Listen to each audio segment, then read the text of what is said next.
লা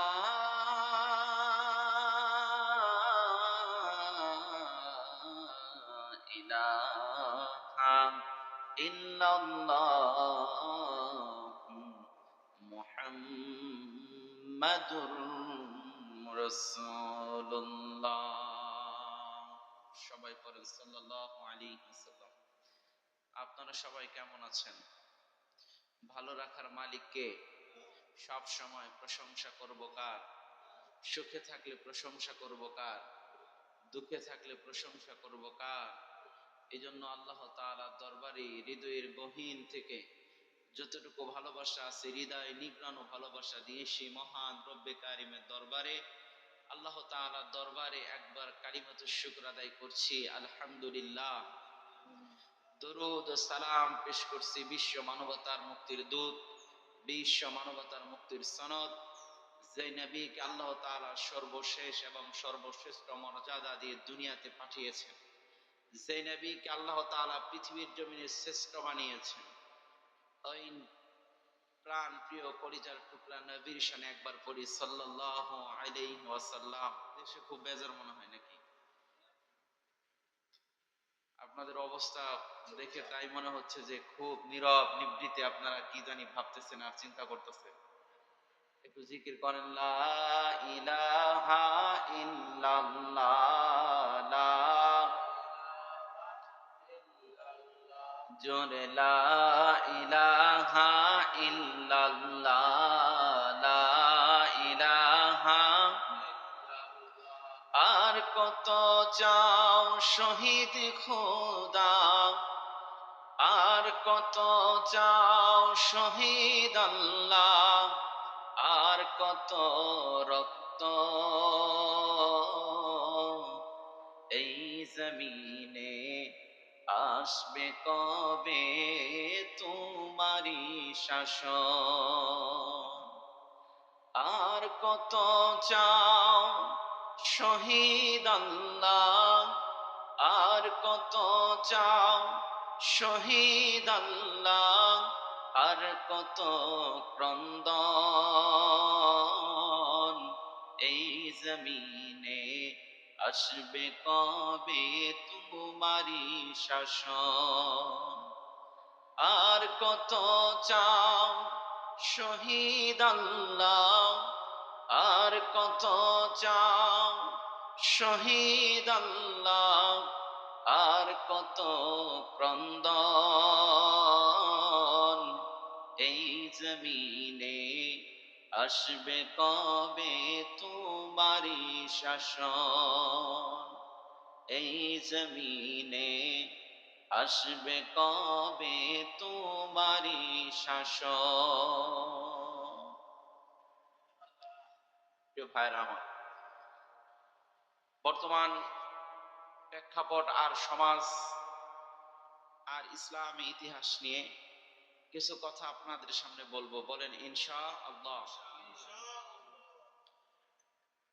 এটা মহরম মাস চলে, আপনারা জানেন তো।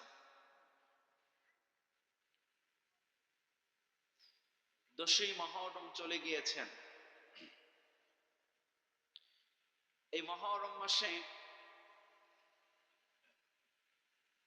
ইয়াজিদ নবীর বংশধরদেরকে হত্যা করেছিলেন।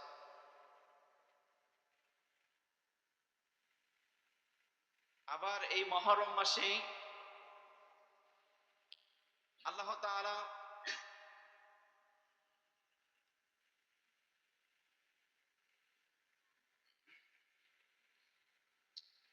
তাআলা এই মহরম মাসে নূহ আলাইহিস সালাতু ওয়াস সালামকে মুক্ত করেছিলেন। এই মহরম মাস কেন্দ্রিক অনেক ঘটনায় আল্লাহ তাআলা কোরআন এবং হাদিসের বর্ণনা করেছেন, তার কিঞ্চিত পরিমাণ আলোচনা করব, বলেন ইনশাআল্লাহ।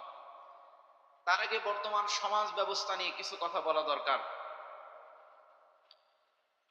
বর্তমান সমাজ আর প্রেক্ষাপট, বিশ্বনবী মুহাম্মদ রাসূলুল্লাহ সাল্লাল্লাহু আলাইহি সাল্লাম তিনি বলেন, কোন মানুষ যতক্ষণ পর্যন্ত তার মনের ভিতরে এই বাসনা, এই আকাঙ্ক্ষা, এই চিন্তা পালন না করে যে আমার মাধ্যমে, আমার দ্বারা আমি এই চিন্তা লালন করি কিংবা আমি এই চিন্তা পোষণ করি যে বিশ্বনবীর আদর্শ এবং আল্লাহ তাআলার কোরআনের মাধ্যমে সমাজ পরিচালিত হবে, এ রাষ্ট্র পরিচালিত হবে।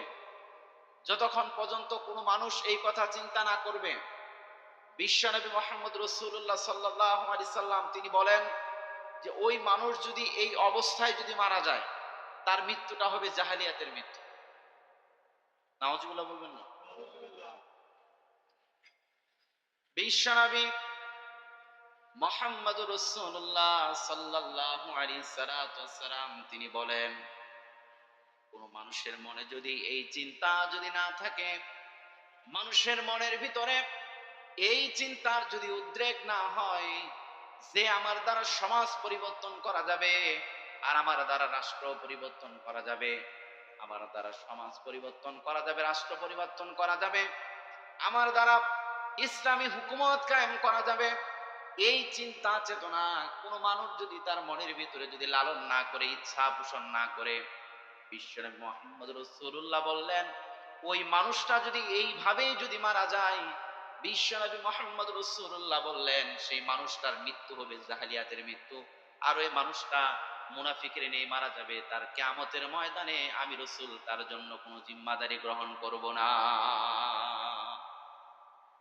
এই সমাজ পরিবর্তন করার জন্য, এই রাষ্ট্র পরিবর্তন করার জন্য, আপনার ব্যক্তি জীবন পরিবর্তন করার জন্য কোরআনের আইন, কোরআনের আন্দোলন, কোরআনের পরিবেশ কায়েমের জন্য কোনো মানুষ যদি এই চিন্তা যদি না করে, যে এই মনে আকাঙ্ক্ষাও যদি না থাকে, বাসনাও যদি না থাকে, এই রকম অবস্থায় যদি কোনো মানুষ যদি মারা যায়, তাহলে সেই মানুষের মৃত্যুটা হবে একটা জাহেলিয়াতের মৃত্যু। সে যত বড় আলেমই হোক, জাহেলিয়াতের মৃত্যু।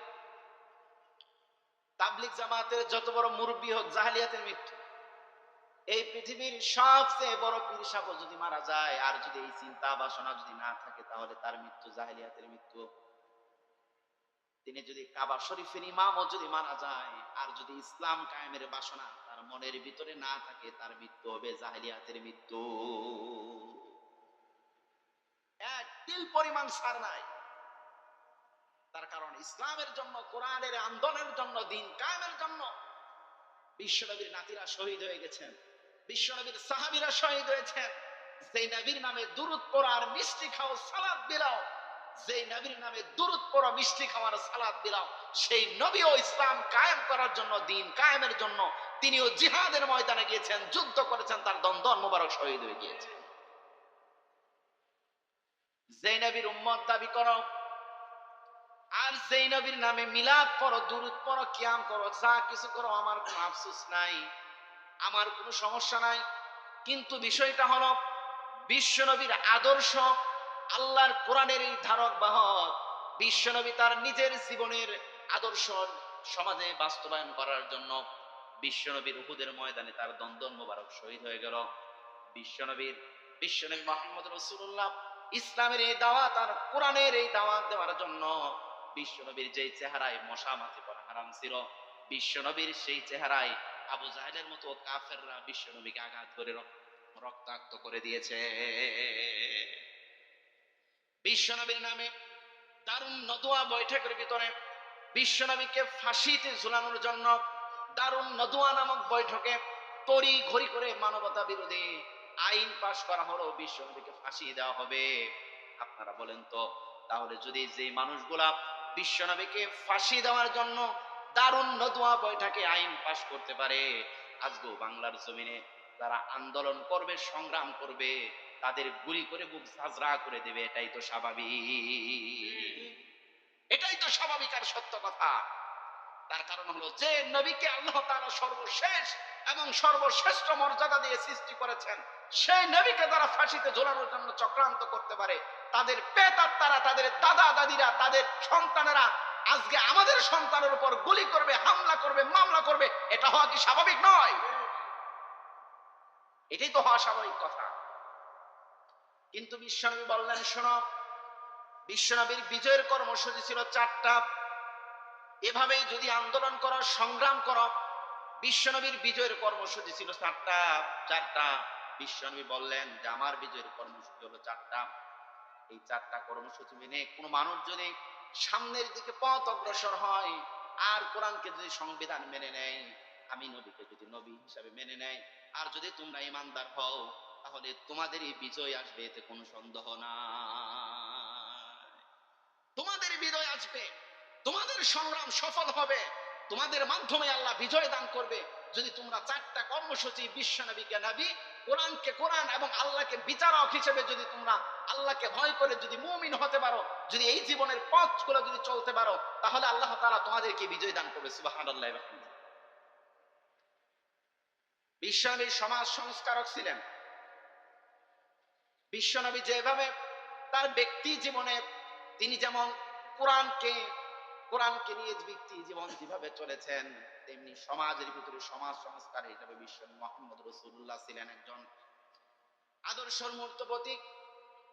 কোন মানুষের নেই বিচারের জন্য বিশ্বনবী ছিলেন আদর্শের একজন মূর্ত প্রতীক।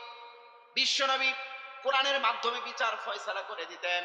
বিশ্বনবীর সাহাবীদের মাধ্যমে কোরআন দ্বারা বিচার ফয়সালা করেছেন। যেখানে কোরআন দ্বারা বিচার ফয়সালা করেছেন, সেই জমিনে মক্কার জমিনটাকে কোরআন দ্বারা বিচার ফয়সালা করার জন্য সোনার মদিনা হয়ে গেল, সোনার মক্কা হয়ে গেল। আর কোরআন দ্বারা বিচার ফয়সালা করার কারণে বিশ্বনবী মুহাম্মদ রাসূলুল্লাহ মদিনায় হিজরত করলেন। মদিনায় হিজরত করার পর কোরআন দ্বারা রাষ্ট্র কায়েম করলেন, সমাজ কায়েম করলেন। আর ওই মদিনাটাও আল্লাহ রাব্বুল আলামিন সোনার মদিনা হিসেবে কবুল করে নিলেন। আজকেও সমাজের বৈষম্যের কথা দেখা যায়, আজকেও সমাজে বৈষম্যের কথা ওঠে। আজকেও সমাজে নিজের ব্যক্তিত্ব, নিজের ক্ষমতা আছে, নিজের অর্থ আছে, টাকা আছে, পয়সা আছে, নিজেদের নাতিপুতিদের চাকরি দিয়ে ভরিয়ে দিচ্ছে, নিজেদের নাতিপুতিদের কোঠা বৈষম্যতার ভিতরে বাংলাদেশকে টুকরো টুকরো খেলে ফেলেছে। যদি এই সমাজে যদি ইসলামিক শাসন ব্যবস্থা থাকতো, কোরআনী শাসন ব্যবস্থা থাকতো, আজকে আপনার সন্তান আর আমার সন্তানকে চাকরির জন্য আন্দোলন করতে হতো না।